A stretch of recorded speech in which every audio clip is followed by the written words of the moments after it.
Hey everyone, Ariel Adams here with a blog to watch. Today I'm going to review the Tudor Black Bay Master Chronometer. This is an interesting subset of the Black Bay watches that are made, but according to Tudor, more and more of the watches will be made with a Master Chronometer rated movement. So we'll get to that in a moment. The first thing I want to do is a quick recap on the Black Bay. The Tudor Black Bay is a watch that helped relaunch Tudor in a major way. Tudor is a historic brand that's always been synonymous with Rolex because they're owned by the same parent entity. We'll call it the little sister brand to Rolex, if you will.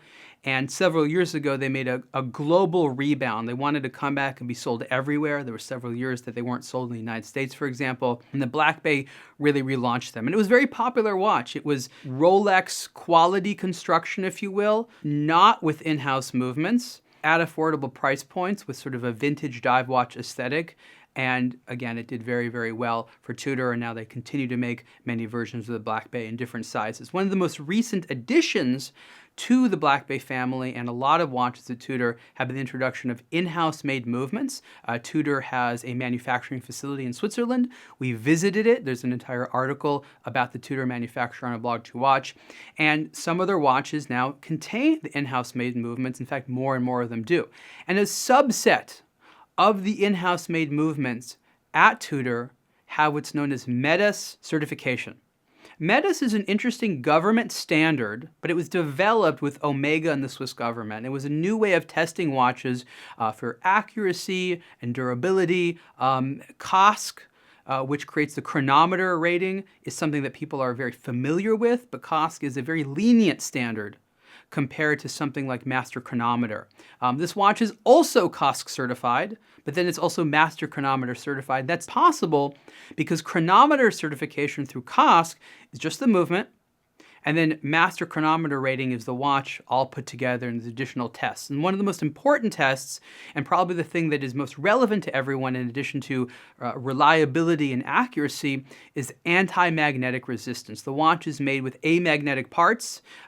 Areas of the escapement, for example, and regulation system just aren't really affected by magnetism, and that's why they're able to resist it. And magnetism is a very real environmental threat to watches. It can either temporarily or permanently affect the accuracy of your watch. You can get it demagnetized, but that's a whole other thing. So if just to get to the point, you want to know should I care about Master Chronometer watches?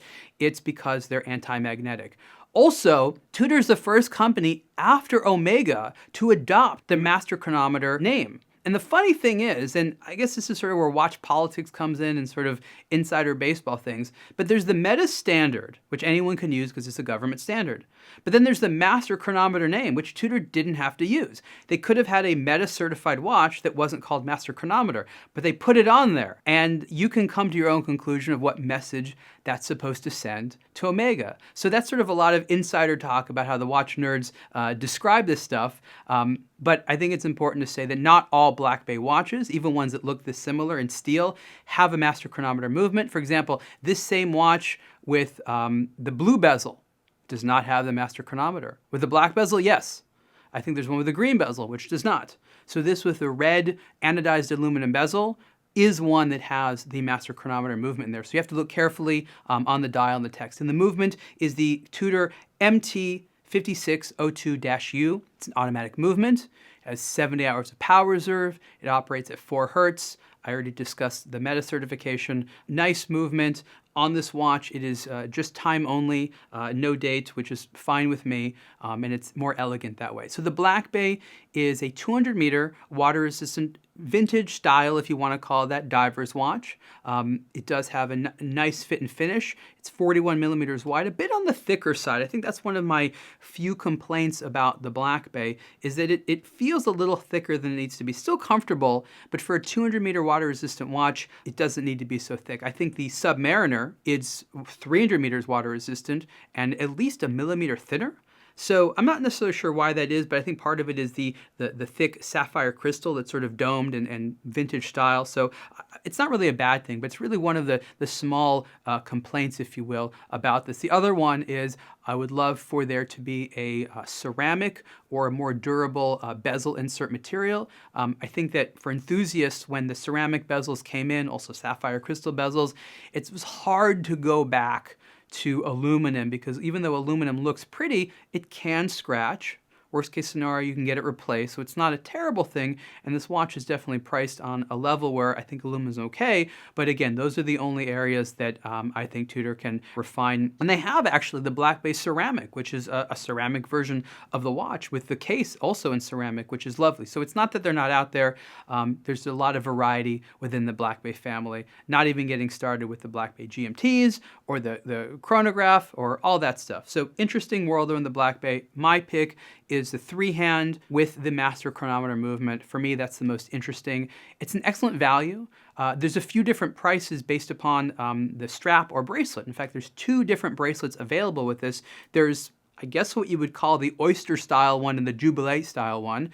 The oyster style one has the 3 links. The jubilee style one has these multiple links. Costs a little bit more on the jubilee style one, but it's really just up to you what you like. This has Tudor's own micro adjustment, which doesn't give you as much movement as the Rolex, but it's enough. And I think it's really great to have, I think it's called T-Fit, which is their micro adjustment. You pull down here and you move it back and forth, and it's actually very, very useful. So fit and finish is fantastic, really great build quality, good classic design. It's a timeless watch. It's not the most exciting design in the world, but it's the type of design you can wear everywhere. Small dash of color in the form of that burgundy red for the bezel. Classic look, goes with just about anything, really robust movement, solid deal from Tudor. Price for the Tudor Black Bay Master Chronometer as seen is $4,700, and you can see the full review on a Blog to Watch. Thanks.